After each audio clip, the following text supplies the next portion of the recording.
à tous, bienvenue à vous dans une nouvelle vidéo. Aujourd'hui, on va essayer d'attaquer le sujet de la comptabilité générale et précisément le CPC, compte produits et charges, et l'analyse comptable des opérations en termes de ressources emploi. Alors le plan du cours, bien sûr, on va traiter les deux sujets. Ensuite, on va faire des applications afin de mieux comprendre. Alors pour l'analyse comptable des opérations en termes ressources emploi, bien avant, l'enregistrement comptable s'effectue en termes d'emploi et ressources, autrement dit l'origine de l'opération et comment elle a été utilisée. Nous avons dans un premier temps les ressources de financement. On entend bien sûr par ressources de financement les moyens qui ont permis la réalisation des opérations. Ensuite, nous avons les emplois des ressources de financement et par emploi, on désigne l'utilisation qui a été faite de ce moyen. Alors un exemple, achat de matières premières en espèces pour 20 000 dirhams. Alors bien sûr, qui dit espèce dit caisse. Alors on a la caisse qui représente une ressource. Qu'est-ce qu'on a fait de cette caisse? On a retiré les 20 000 dirhams de la caisse pour les employer dans l'achat de la matière première.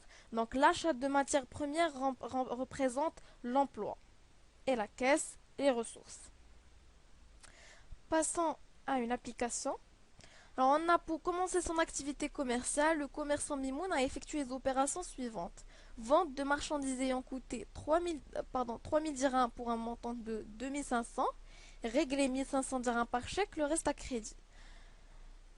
Alors on a la vente de marchandises qui représente bien sûr une ressource. Normalement elle devait être vendue à 3 000 mais elle a été vendue à 2 500. Donc c'est une perte de 500 dirhams, on l'inscrit aux emplois. Ensuite, on a 1 500 dirhams qui a été réglé par chèque, et qui dit chèque, bien sûr, dit banque.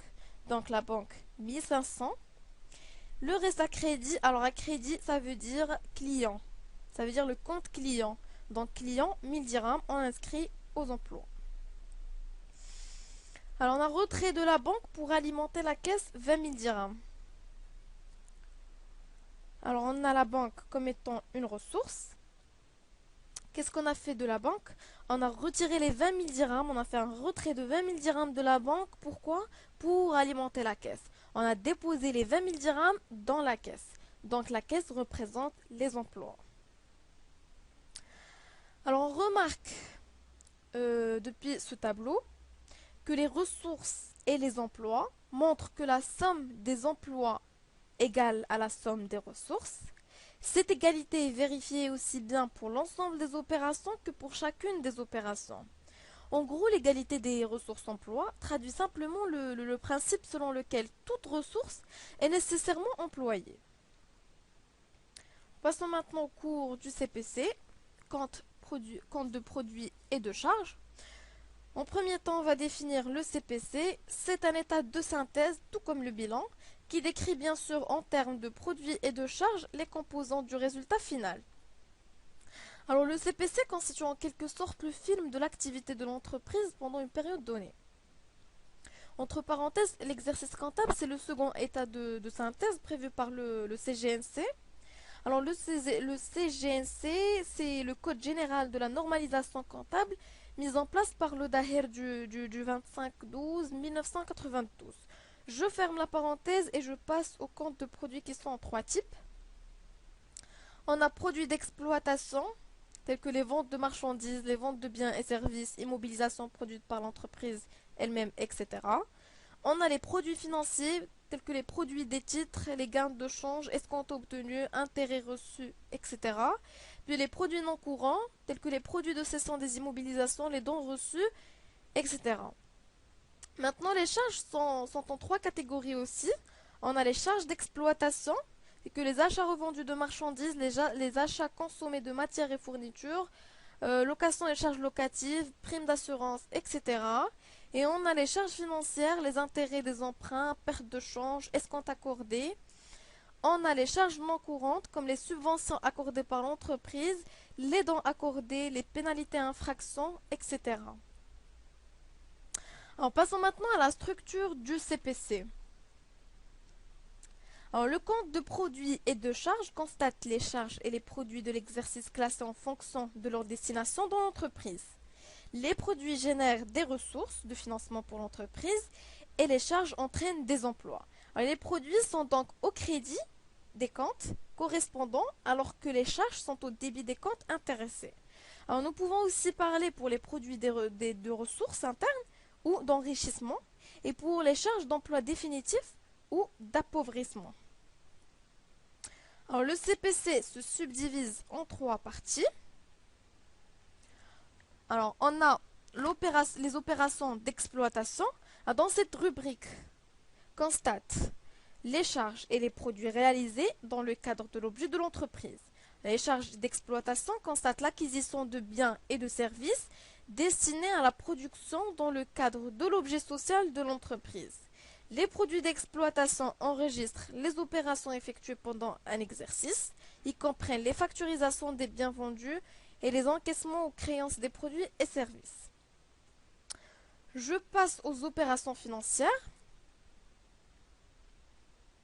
Alors, les opérations financières comme les opérations d'exploitation, les opérations financières se divisent en produits financiers et charges financières.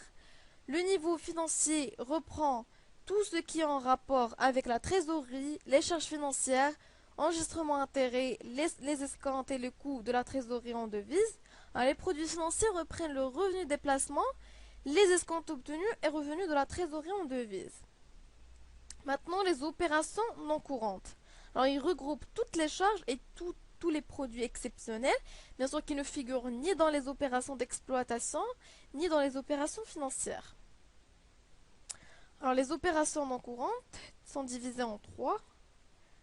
Alors, on a les charges d'exploitation, telles que les achats revendus de marchandises, les achats consommés de matières, fournitures, etc. Puis, on a les charges financières, tels que les intérêts des emprunts, les escomptes accordés, etc.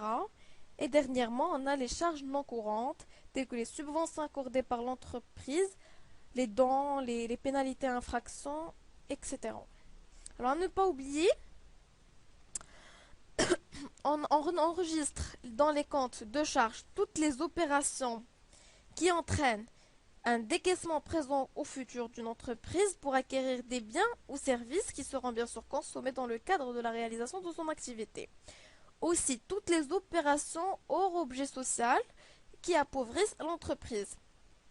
Par contre, les produits constatent toutes les opérations qui entraînent un encaissement présent au futur relatif à des ventes de biens et de services acquis ou produits par l'entreprise dans le cadre de la réalisation de son activité et toutes les opérations hors objet social qui procurent un enrichissement de l'entreprise.